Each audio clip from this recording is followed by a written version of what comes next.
Crime पर मजबूत पकड़ बनाने के लिए धामी सरकार की पहल। उत्तराखंड में 6 नए पुलिस थाने और 20 नई पुलिस चौकियां खोली। मुख्यमंत्री ने वर्चुअल माध्यम से किया उद्घाटन।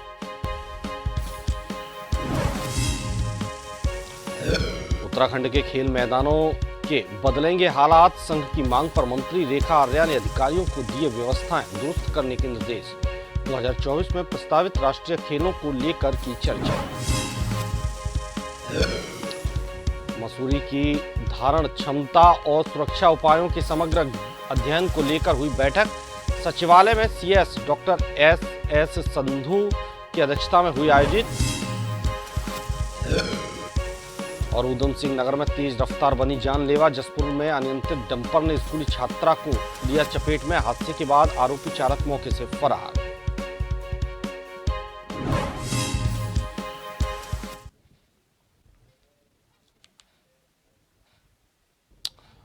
और खबरें हैं विस्तार से। सबसे पहले बात करें, अगर मुख्यमंत्री पुष्कर सिंह धामी का राजभवन जाने का कार्यक्रम है। राज्यपाल गुरमीत सिंह से मिले मुख्यमंत्री धामी। राज्य के कुछ महत्वपूर्ण विषय को लेकर दोनों के बीच चर्चा। आज सीएम सहकारिता विभाग की करेंगे समीक्षा बैठक। सहकारी बैंकों की कार्यप्रणाली, बैंकों द्वारा दिए गए लोन के संबंध में करेंगे समीक्षा। जिला कोऑपरेटिव बैंक में भर्ती प्रक्रिया को लेकर भी लेंगे अधिकारियों से जानकारी। जिला कोऑपरेटिव बैंक में हुई भर्ती गड़बड़ी को लेकर भी ले सकते हैं जानकारी। जिला कोऑपरेटिव बैंकों में हुई भर्ती गड़बड़ी की समिति कर चुकी है 2 चरण की जांच पूरी।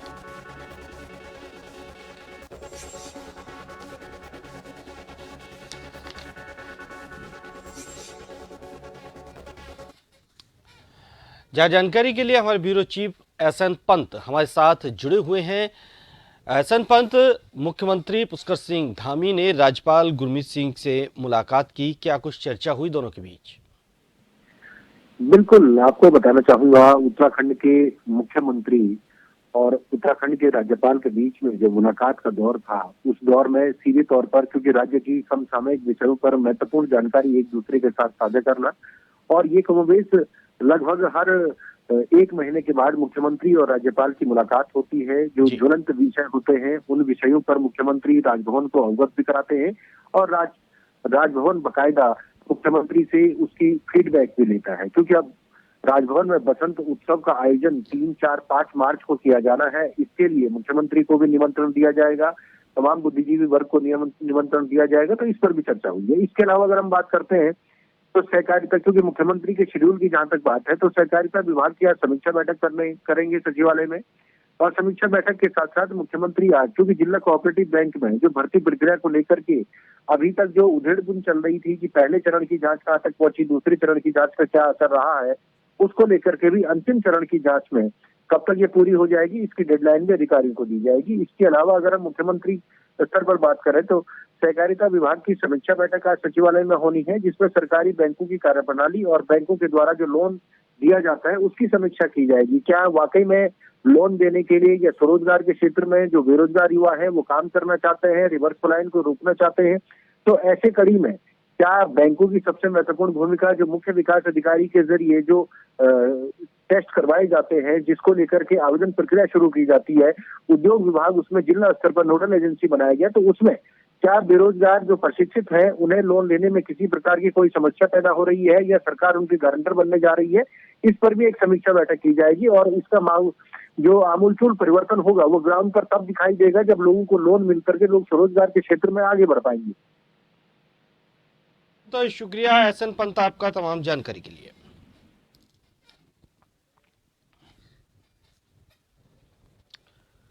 मुख्यमंत्री पुष्कर सिंह धामी ने पौड़ी दौरे के दौरान पौड़ी को 4 धाम यात्रा से जोड़ने की बात कही है। मुख्यमंत्री ने कहा कि पौड़ी पर्यटन के साथ साथ धार्मिक नगरी भी रहा है और इसका पुराणों में भी पौराणिक महत्व है। उन्होंने कहा कि प्रदेश सरकार का मकसद है आगामी 4 धाम यात्रा को पौड़ी के साथ जोड़ा जाए, जिससे पौड़ी के विकास को 4 चांद लगाए जा सकेंगे। धामी ने कहा 4 धाम यात्रा में पौड़ी को प्रमुख केंद्र के रूप में विकसित करना प्रदेश सरकार का मकसद है, जिसके लिए प्रदेश सरकार वचनबद्ध है और इसके लिए आगामी दिनों में काम किया जाएगा, जिससे खंडहर होते गांवों को एक बार फिर से आबाद किया जा सकेगा।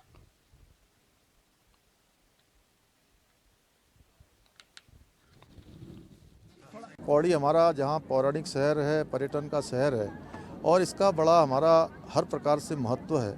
तो पौड़ी शहर को हम प्रमुख केंद्र के रूप में, चारधाम यात्रा के प्रमुख केंद्र के रूप में आगे बढ़ाएंगे, उसको विकास की तरफ ले जाएंगे। उत्तराखंड में 6 नए पुलिस थाने और 20 नई पुलिस चौकियां खोली गई हैं। मुख्यमंत्री पुष्कर सिंह धामी ने सचिवालय से इनका वर्चुअल उद्घाटन किया।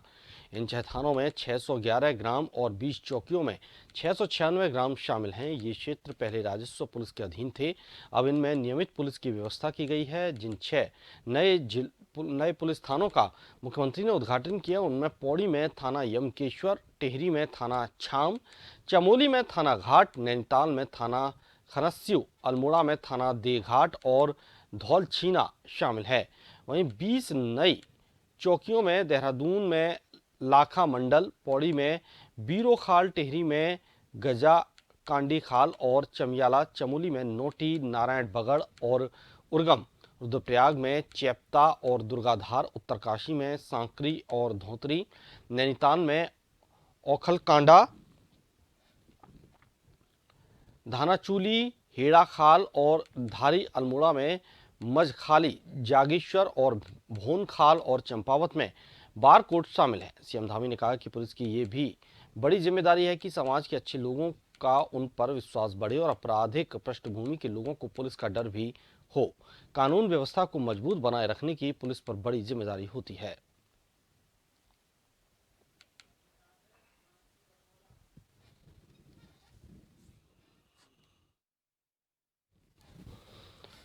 ज्यादा जानकारी के लिए संवाददाता हिमांशु बरमोला हमारे साथ जुड़े हुए हैं।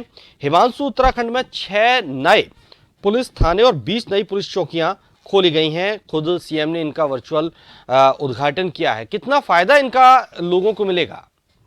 देखिए, निश्चित रूप से भानु, मैं आपको बताना चाहता हूं कि जो उत्तराखंड के मुख्यमंत्री पुष्कर सिंह धामी ने एक नई पहल की इसकी शुरुआत की है, क्योंकि ग्रामीण क्षेत्रों में राजस्व पुलिस की जगह पर नियमित पुलिस को कार्य दिए जाने पर सीएम ने पहले अपनी सहमति जताई थी, जिसके बाद इसी कड़ी में एक कदम आगे बढ़ाते हुए सीएम धामी ने प्रदेश में 6 नए पुलिस थानों और 20 चौकियों का शुभारंभ किया है और उन्होंने इन थानों का वर्चुअली उद्घाटन किया। इस दौरान उन्होंने ये भी कहा है कि जो हमारी ये जो कैबिनेट में है, इसने बहुत पहले ही फैसला ले लिया था कि राज्य में राजस्व पुलिस के बजाय नियमित पुलिस की आवश्यकता है और इसी क्रम में 6 नए पुलिस थानों और वर्चुअल रूप से इनका उद्घाटन किया गया था। 6 थानों में तकरीबन 661 गांव और 20 चौकियों में 696 गांव सम्मिलित है और ये क्षेत्र पहले राजस्व पुलिस के नियंत्रण में थे।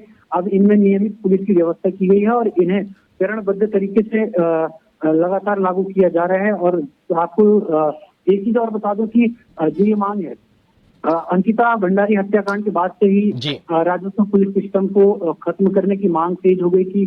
जो विधानसभा अध्यक्ष हैं ऋतु खंडूरी, उन्होंने यमकेश्वर ब्लॉक में राजस्व पुलिस व्यवस्था को खत्म करने के लिए रेगुलर पुलिस सिस्टम पर जोर दिया था। इसके बाद सरकार हरकत में आया और कुछ समय पहले ही चरणबद्ध तरीके से राजस्व पुलिस सिस्टम करते हुए रेगुलर पुलिस व्यवस्था शुरू करने की बात कही गई थी। साथ ही साथ पुलिस सिस्टम में पटवारी को मुकदमा दर्ज करने और मामले की जांच समेत आरोपी को गिरफ्तार करने का अधिकार है। हालांकि अब इस सिस्टम की वजह से अधिकांश शातिर अपराधी बच निकलते हैं। तब अंकिता भंडारी हत्याकांड में भी देखा गया जिस तरीके से पटवारी ने लेट लतीफी की थी, लापरवाही बरती थी और तकरीबन 2 से 3 दिन बाद उसमें कार्रवाई की थी। तो इस वजह से भी जो विधानसभा अध्यक्ष हैं काफी खासी नाराजगी थी और लगातार वो जो राजस्व पुलिस है वो रेगुलर पुलिस करने के उन्होंने इस चीज को लेकर काफी जोर दिया था। जी भानु जी, बहुत बहुत शुक्रिया हिमांशु आपका तमाम जानकारी के लिए।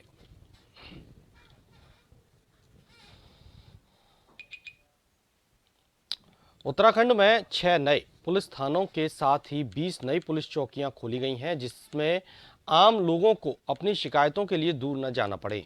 सोमवार को मुख्यमंत्री पुष्कर सिंह धामी द्वारा वर्चुअल माध्यम से इनका उद्घाटन किया गया। जोशीमठ से लगभग 30 किलोमीटर दूर उर्गम में भी पुलिस चौकी का उद्घाटन किया गया, जिसमें ग्रामीणों ने भी अपनी उपस्थिति दर्ज करवाई।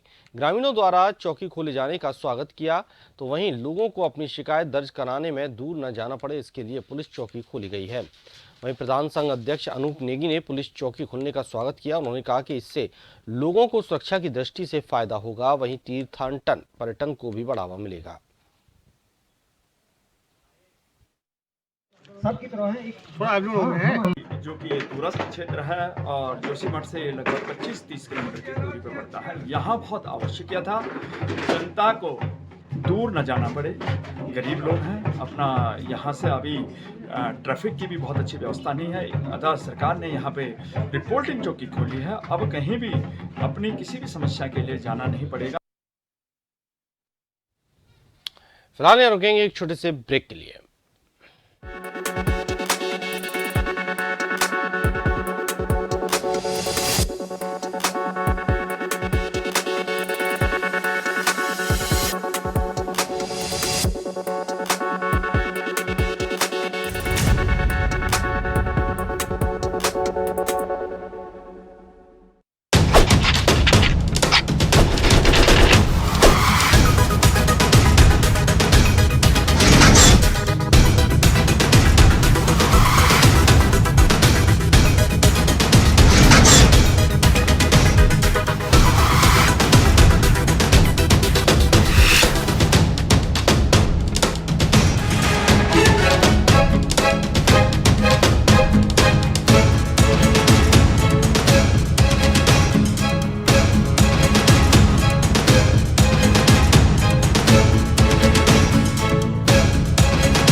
खबर जो कभी बताती है सच तो कभी कराती है एहसास। खबर जो है कुछ खास। खबर ही तो है जो कभी बनती है राजनीति से तो कभी व्यापार से, कभी आती है खेल से तो कभी मनोरंजन से, कभी खुशी से तो कभी गम से। हाँ, खबर ही तो है। खबर थमती नहीं और ना ही थमेंगे हम, क्योंकि हम हैं जन टीवी, जन जन की आवाज।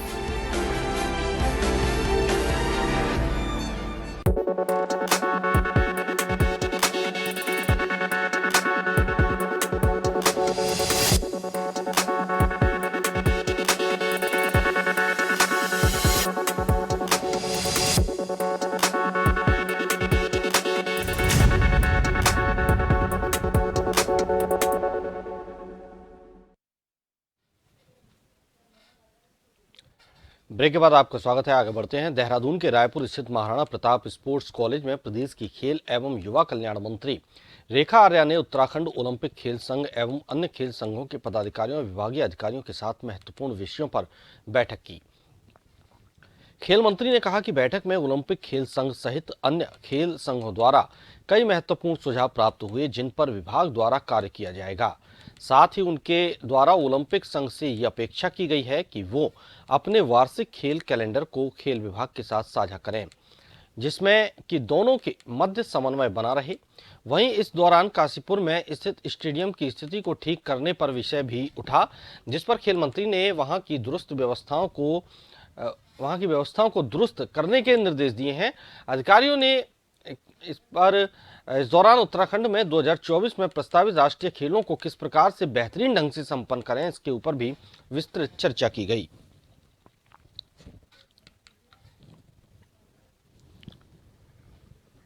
देखिए, उत्तराखंड जो है वो 38वें राष्ट्रीय खेल का आयोजन करने जा रहा है 2024 में।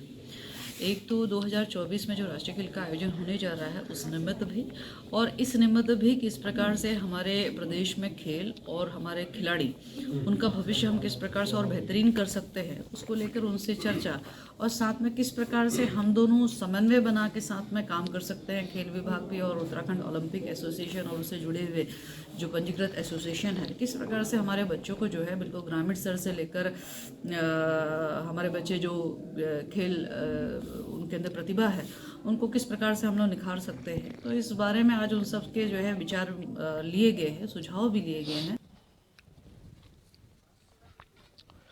तो देहरादून के रायपुर स्थित महाराणा प्रताप स्पोर्ट्स कॉलेज में प्रदेश की खेल एवं युवा कल्याण आर्या ने उत्तराखंड ओलंपिक खेल संघ एवं अन्य खेल संघों के पदाधिकारियों और विभागीय अधिकारियों के साथ महत्वपूर्ण विषयों पर बैठक की।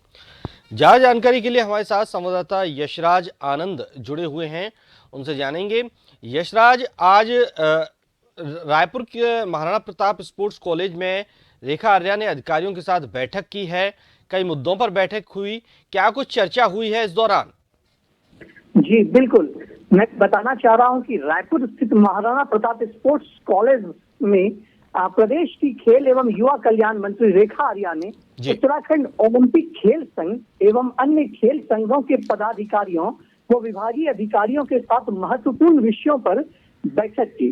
मंत्री ने इस बैठक में कहा कि ओलंपिक खेल संघ वो अन्य खेल संघों द्वारा कई महत्वपूर्ण सुझाव प्राप्त हुए हैं जिन पर विभाग द्वारा कार्य किया जाना चाहिए, क्योंकि उत्तराखंड में यह हमेशा से कहा जा रहा है कि जिस प्रकार उत्तराखंड शैक्षणिक रूप से विकसित राज्य है, उसी प्रकार से खेल के रूप में भी उत्तराखंड अग्रणी भूमिका निभाना चाहिए उत्तराखंड राज्य को। वहीं खेल मंत्री ने बैठक में कहा कि ओलंपिक खेल संघ वो अन्य खेल संघों के द्वारा जो महत्वपूर्ण सुझाव दिए गए हैं उसको अपने वार्षिक कैलेंडर में उन सुझावों को मतलब पॉइंट वाइज करना चाहिए, सूचीबद्ध करनी चाहिए, जिससे आगे ओलंपिक जो सुझाव दिए गए हैं इस पर काम हो सके, उस तरीके से काम किया जा सके। वहीं दूसरी बात यह कहा गया, खेल मंत्री ने यह भी कहा है कि इस सुझाव विभिन्न संघों द्वारा जो सुझाव उनको दिए गए हैं उसमें से उन सुझावों को जल्द से जल्द पूरा कर दिया जाए। वहीं इस दौरान काशीपुर में स्थित स्टेडियम की स्थिति को भी ठीक करने का विषय वहां पर उठाया गया था, जहां की व्यवस्था को दुरुस्त करने की बात, और वहां पर अधिकारियों को भी दिशा निर्देश दे दिए गए थे कि जितने भी स्टेडियम देहरादून और पूरे उत्तराखंड में हैं उसको सही दिशा में दिया जाए, उसको सही काम किया जाए, उसकी पिचिंग सही की जाए, लाइनिंग सही की जाए, ताकि विद्यार्थियों को, ताकि जो खेलते हैं, जो युवा खेल के प्रति रुझान रखते हैं, उनका रुझान कम ना हो और उनके लिए जो भी व्यवस्थाएं हैं, सुविधा हो, उनको जरूर सही करना चाहिए। और साथ ही साथ स्टेडियम की खराब स्थिति पर भी उन्होंने चिंता जाहिर की और उन्होंने कहा कि खिलाड़ी हमारा भविष्य है, ऐसे में हमें बेहतर सुविधाएं प्रदान करना यह हमारी कोशिश रहनी चाहिए जी। साथ ही साथ मैं आपको बताना चाह रहा हूं कि इस दौरान उत्तराखंड में 2024 में प्रस्तावित राष्ट्रीय खेल को किस प्रकार से बेहतरीन ढंग से संपन्न किया जाए, इसके ऊपर भी विस्तृत चर्चा की गई। वहीं खेल मंत्री रेखा आर्या ने कहा कि 2024 में प्रस्तावित राष्ट्रीय खेल हमारे लिए काफी महत्वपूर्ण है। जी बिल्कुल बिल्कुल, बहुत बहुत शुक्रिया यशराज आपका तमाम जानकारी के लिए।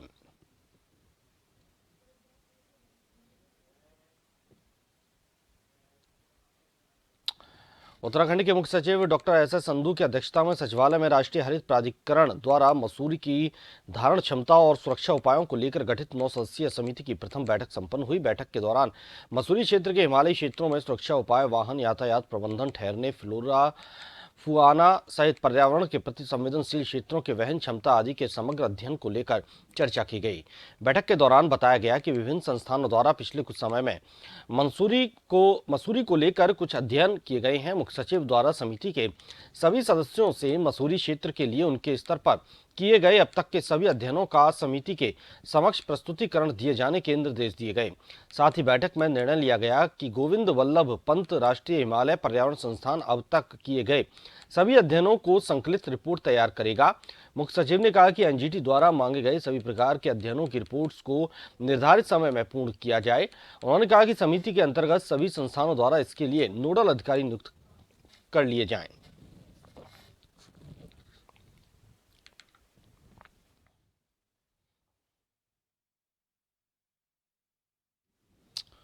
उत्तराखंड के मुख्य सचिव डॉक्टर एस संधू की अध्यक्षता में सचिवालय में राष्ट्रीय हरित प्राधिकरण एनजीटी द्वारा मसूरी की धारण क्षमता और सुरक्षा उपायों को लेकर गठित 9 सदस्यीय समिति की प्रथम बैठक संपन्न हुई।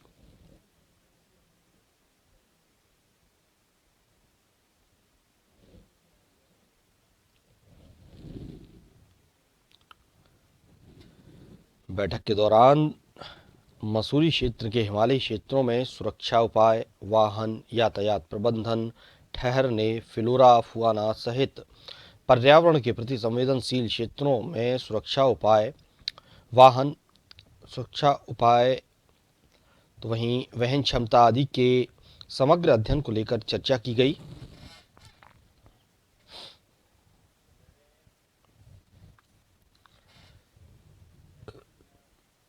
उधम सिंह नगर जिले के जसपुर में डंपर की चपेट में आने से एक स्कूली छात्रा की दर्दनाक मौत हो गई।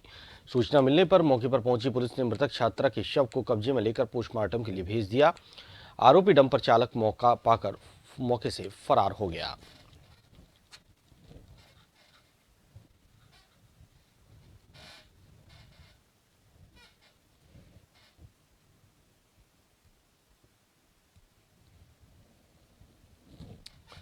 उधम सिंह नगर के जसपुर में एक छात्रा स्कूल से घर लौटते वक्त इसकी ट्रक की चपेट में आने से इसकी मृत्यु हो गई और शव को कब्जे में लेकर पंचायतनामा भरकर पोस्टमार्टम की कार्रवाई करवाई जा रही है। और इसमें जो ट्रक है उसमें ट्रक चालक फरार हो गया है और ट्रक पुलिस के कब्जे में है और इसमें एक टीम गठित करके जो फरार ट्रक चालक है उसकी तलाश में दबिश दी जा रही है। तो उधम सिंह नगर जिले के जसपुर में डंपर की चपेट में आने से एक स्कूली छात्रा की दर्दनाक मौत हो गई। सूचना मिलने पर मौके पर पहुंची पुलिस ने मृतक छात्रा के शव को कब्जे में लेकर पोस्टमार्टम के लिए भेज दिया। आरोपी डंपर चालक मौके से फरार हो गया।